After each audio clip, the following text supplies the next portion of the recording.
So, first off, let me say that there are two things in life that I'm completely crazy about: cats and creepypastas. My friends like to call me the creepy cat lady.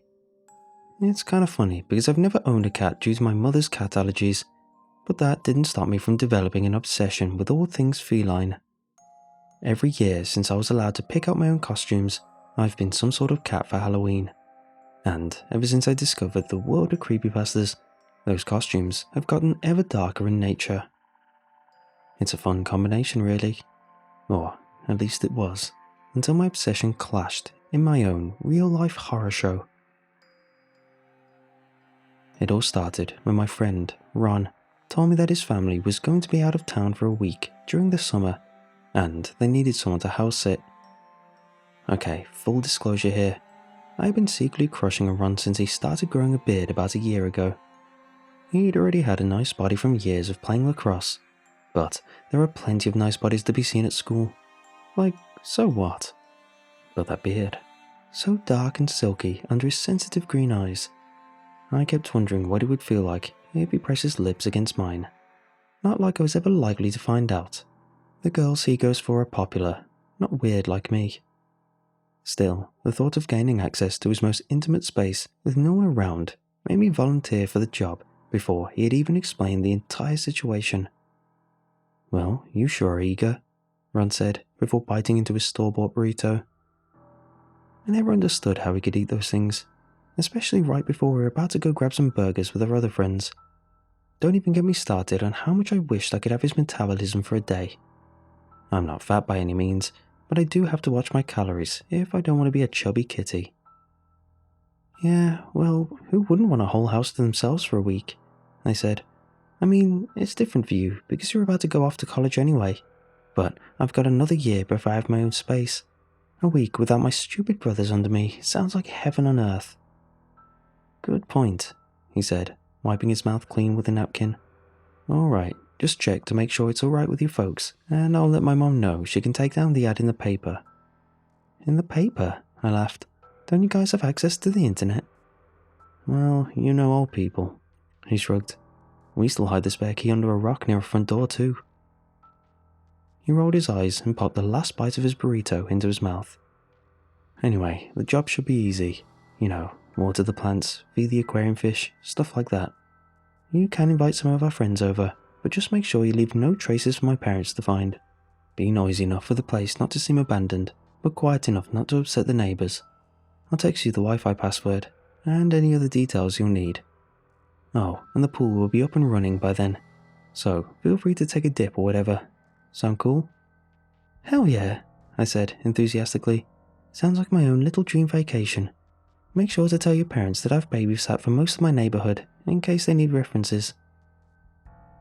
The sound of approaching laughter drew my attention to two of our friends heading over towards us. "Well, looks like the detention twins have finally arrived," I joked.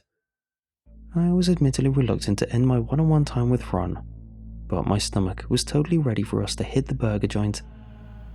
As I walked with my friends and listened to their excited chatter about the day, my mind did the waltz with heated dreams of a week spent in the place that Ron called home.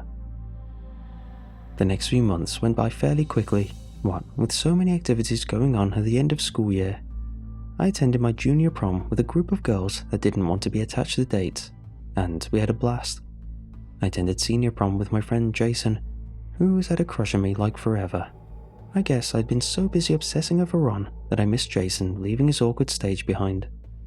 With his braces gone and his blonde hair slicked back off of his now clear forehead, I finally noticed how nice his blue eyes were and how his dimples made his smile almost irresistible.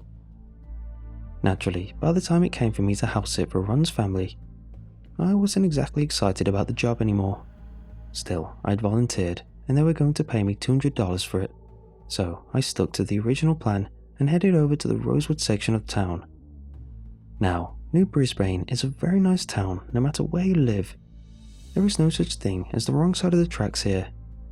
I mean, the area around Bainbridge Asylum can be pretty shady at times, but otherwise, New Brisbane is just an ideal place to live all round. But Rosewood is where all the hotshots in town live. You know, politicians, wealthy businessmen and whatnot. Ron's father made his fortune through ownership of a very successful fleet of car dealerships around the state. Their house was large but tasteful, and had a look of sophistication that made me self-consciously remove the cat ears from the top of my head as I approached the property. Not that it felt out of place there, but yeah, I kinda did. As expected, I found the spare key to the house under a rock near the front door. Unexpectedly, when I opened the door, I was greeted by a cat. It was a beautiful, red-coloured Somali cat with orange eyes, large ears, and a well-groomed bushy tail. It sat in front of the door, regal in its stature, expectation in its eyes as it stared at me. Any thoughts about not wanting to do this job immediately left my brain as I found a brand new reason to want to be there.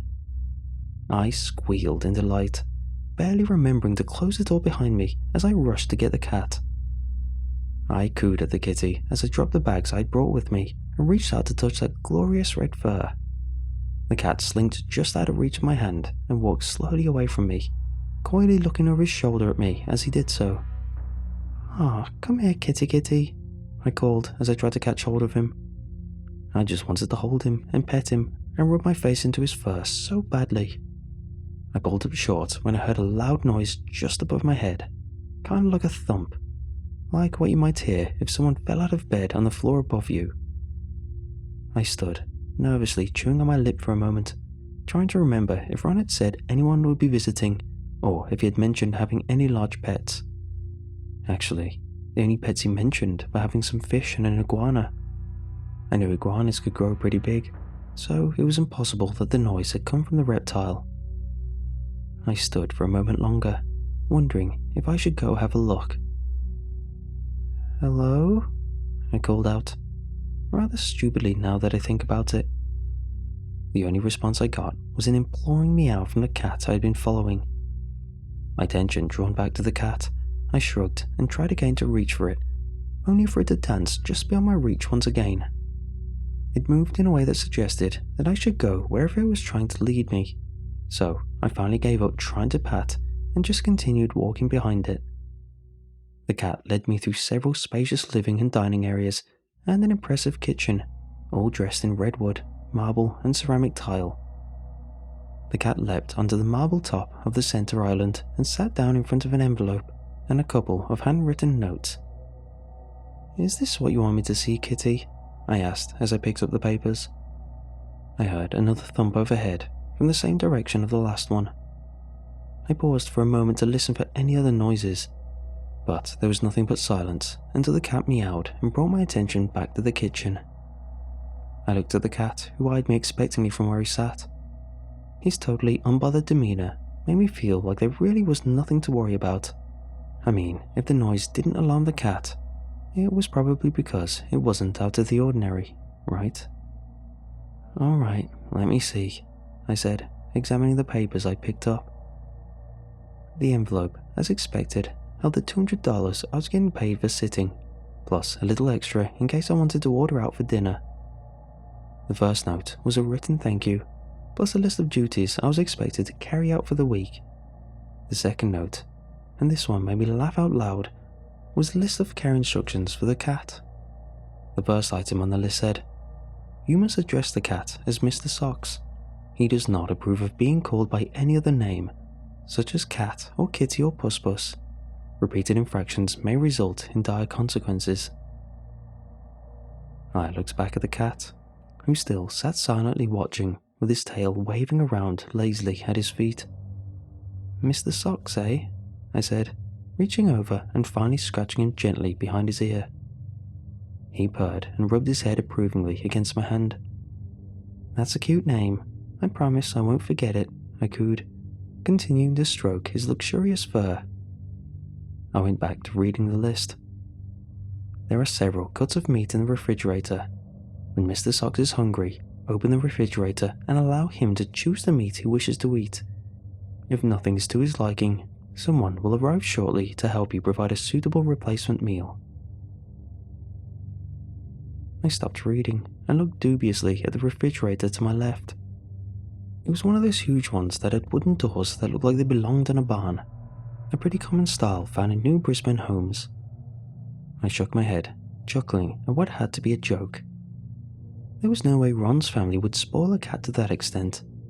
Besides, who is supposed to just arrive to help feed a cat? I smirked knowingly as I looked back down to read more of the list of requirements. Do not pet Mr. Socks's tail. He does not like it and will chew through your wrists until the offending hand is removed from your body. Should this occur, someone will arrive shortly to help you make amends. Well, this was getting a bit gruesome. I had to hand it to Ron. He had truly done a good job of making me feel welcome by welding together two of my biggest obsessions.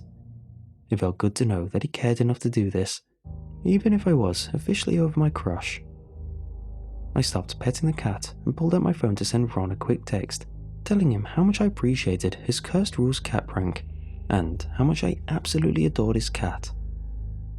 I returned my phone to my pocket and went back to the list. If a child should arrive asking to play with Mr. Socks, ask them what game they wish to play. If it's Hangman, allow the child to enter, but don't watch them play. If it's hide and seek, tell the child to go away and immediately close the door. Do not allow entrance if you value your safety. If it's peekaboo, leave the house at once and never return.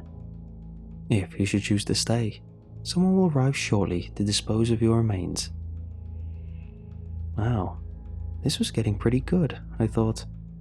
I had no idea Ron was into creepypastas, but this was the work of someone who was at least familiar with them. Maybe a little heavy-handed, but it was still not too shabby. There was still more to the list, but I decided to see if there was anything good to snack on in the cupboards before I continued. I wanted to sit down with some milk and maybe some cookies if they had them, and get comfortable while I enjoyed Ron's attempts at creeping me out. I sat the pages back down on the counter in front of Mr. Socks, who is currently engaged in cleaning his coat, and went about the kitchen to hunt down some goodies. After a few minutes of rummaging, I hit the motherload of cookie supplies in a low cabinet near the fridge.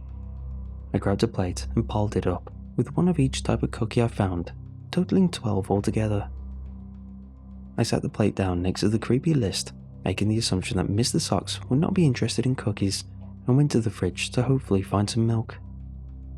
When I opened the massive doors, I discovered the cuts of meat that had been mentioned in the care instructions of the cat.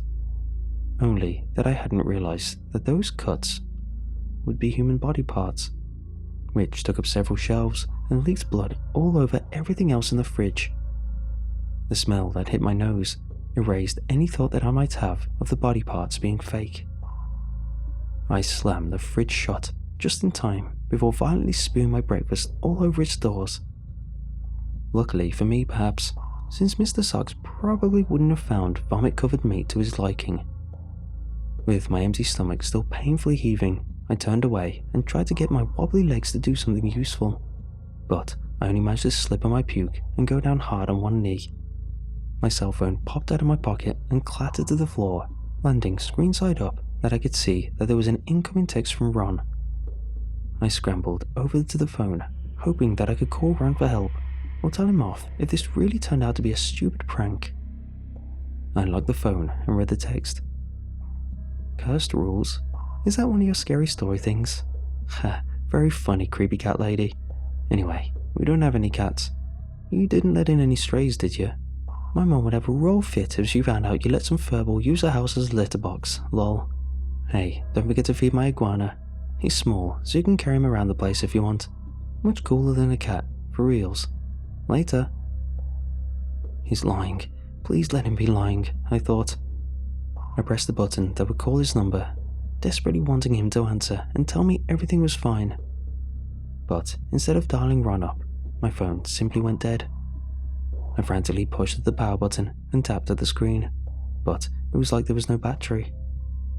I cried out in frustration and was about to throw my phone away from me, but then I thought better of it and returned it to my pocket.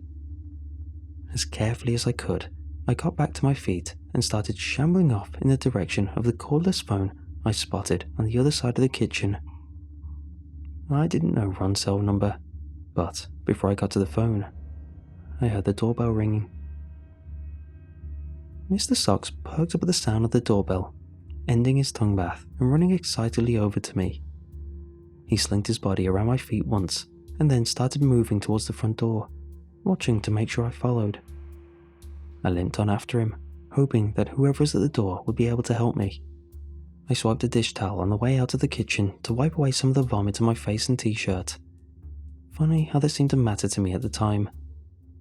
The cat sat down at the entrance to the foyer and left me to walk the distance to the front door on my own. I looked warily towards the stairs as I passed, remembering the thumping noise I'd heard upstairs earlier. That had definitely not been a small iguana making those sounds.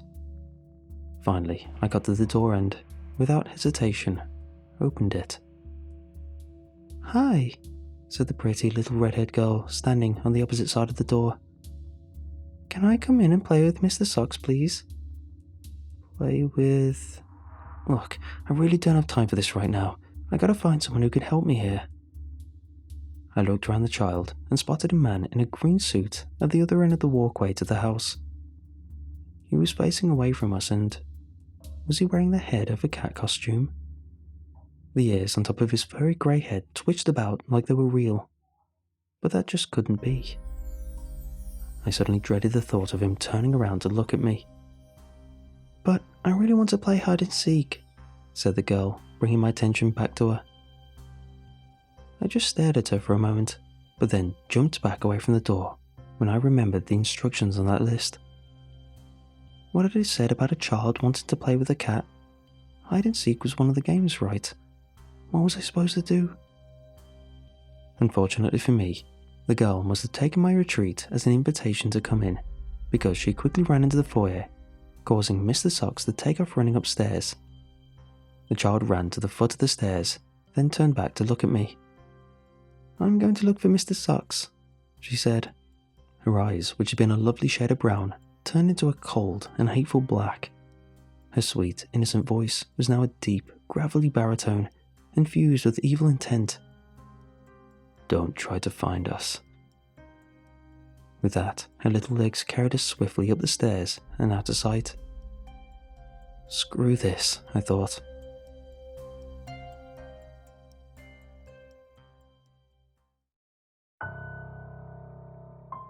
Screw this, I thought.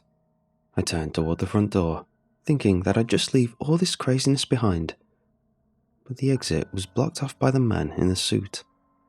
I screamed as wildly as I would have at any jump scare in a horror movie. But, thankfully, the man continued to stand facing away from me. Before I could think to do anything else, the door slammed shut between us, freeing me of the sight of the suited figure, but closing off the nearest means of escape. "No, no, no," I cried, grabbing the doorknob and trying with all my might to get the door back open. It wouldn't budge. "Please, let me out! Please, help!" I yelled, banging my fists against the door. There was no response on the other side, and there was no help. The sound of the little girl giggling behind me caused me to spin around, my eyes wide with terror and my heart seeming to jump into my throat. But there was no one behind me at all, and the house fell into silence. I just stood there for a while, not knowing what to do and being too scared to do anything else. After a while of nothing happening, I was finally able to calm down a little and start thinking again. I decided that if this was truly some cursed rules mess that I'd gotten myself into, then I should probably go read the whole list and make sure I didn't worsen the situation. Cautiously, I tiptoed across the foyer and then dashed toward the kitchen once it seemed that the coast was clear. At the entrance to the kitchen, I tipped over a taut wire that I hadn't noticed in my haste.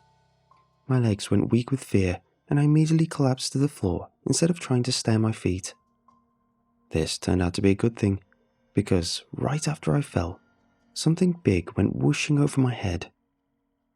I looked up and saw that it was a silver serving tray hanging by a rope from the ceiling. What must have been every sharp knife in the kitchen was attached to its front, stabbing out towards the kitchen entrance.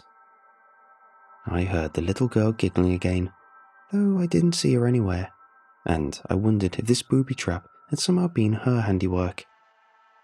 Only after there was no more giggling did I slowly and carefully crawl my way over to the island countertop where I had left the care instructions. Once over to the island, I used a couple of the drawer handles to pull myself up. The plate of cookies still sat there, untouched, now with a tall glass of milk sitting beside it. There was no way I was trusting that snack now, of course, especially now that the entire rest of the island was covered in active mouse traps. I could just see a tantalizing corner of the cat care instructions sticking out from beneath one of the traps, daring me to come get it. Once again, the giggling started up behind me, and this time I spun around with irritation. This bratty little demon child was really starting to tick me off. "Jeez, would you just shut up?" I yelled. "Just shut the hell up." Surprisingly, this had the desired effect of ending the laughter. I nervously turned my attention back to the countertop and then thought I saw an easy solution to my current problem. I carefully picked up the plate of cookies and appended the treats all over the traps covering the list. Once all the snapping stopped, I brushed the traps out the way and snatched up the list of rules. I hurriedly sat down on the floor with my back pressed to the island, hoping that this was a safe enough place to read. As I swept over the list, I noticed that something about it had changed. Before, the whole thing had been written in blue ink. Now, some of the words were written in red ink. The rule about the child coming over to play with Mr. Socks was now red. I suppose that was because I had broken the rule about not letting in the hide-and-seek player. But further down the list, another rule I had yet to read was written in red. Always know Mr. Socks' location. If he goes missing long enough, someone will arrive shortly to help you find him. You may go missing as a result. I groaned in despair as I realized that now I had to go looking for Mr. Socks and that terrible little girl. After giving it some thought, I figured I should probably arm myself before I went looking for that little psycho. She was dangerous enough when I wasn't looking for her. I could only imagine that she would be even worse if I disobeyed a directive not to look for her and the cat. Heart pounding hard in my chest, I got to my feet, pocketing the list, and looked around. The booby traps were gone. Nothing hung from the ceiling, and no traps littered the island counter. I hoped that meant the game had changed now, that I was going to look for her, but I kept my guard up nonetheless. I crossed the kitchen to check the knife block by the sink, which appeared to have all its knives in place. I pulled out a butcher's knife and imagined plunging it into that demon child's heart. No way, not possible. I couldn't just stab someone, even if they were evil. I put the knife back and turned to look for something else. I spotted an assortment of cast iron pans hanging against the wall above the counter where the cordless phone sat. As I approached the area, the phone began to ring. Throwing caution to the wind, I ran over and snatched up the phone, slamming it to my ear and calling into it. "Hello? Can you hear me? I really need help." "Hello," responded a low, wheezing voice. Whoever was on the line sounded old and weary, like death was only a few heartbeats away. "Where is Mr. Socks?" he asked. He's in the, I stammered, not wanting to say that I didn't know where the cat was, but also being completely caught off guard by the question. I had expected a normal person to be in the line when I entered, but anyone asking about Mr. Socks couldn't be a normal person. "Do you need help finding him?" the ancient voice asked. "No," I yelled frantically into the phone. "You stay where you are. I can find him myself." I pressed the button to end the call and threw the phone down on the counter, wincing as I realized that I'd just admitted to not knowing where the cat was. Knowing that time was not on my side, I hurriedly grabbed a medium-sized cast iron off its hook and swung it around a few times. It had a good weight to it, but it didn't feel too heavy for me to wield it as a weapon. Bracing myself to face the unknown, I took a deep breath and headed out of the kitchen toward the front of the house. "Mr. Socks?" I called out, looking about nervously as I stepped through the dining room. I thought I heard a faint meow, So I called out again. "Good boy. Come on out, Mr. Socks." This time, I heard the meow multiple times so that I was able to narrow the sound down to one location. The large walk-in closet beneath the stairs leading up to the second floor. Now standing in front of the closet door, I called out the cat's name one more time to be certain and was met with scratching sounds from inside. Mr. Socks obviously wanted out of there. Still tightly gripping the pan with both hands, I just stood there in fear for a moment, finding myself unable to even reach for the doorknob. A sudden sound of wheezing coming from the second floor pushed me into action. Holding the pan in my left hand, I quickly reached for the knob with my right hand and yanked the door open. Mr. Socks bolted out of the closet, ran past me, and scrambled his way to the top of the grandfather clock nearby. He stood up there, arching and hissing in the direction of the closet door. I looked back at the closet and saw the demon child standing before me, her eyes as black as darkness encompassing the room behind her. She bared her shiny, razor-sharp obsidian teeth at me in an angry snarl and stomped her feet in a childish tantrum.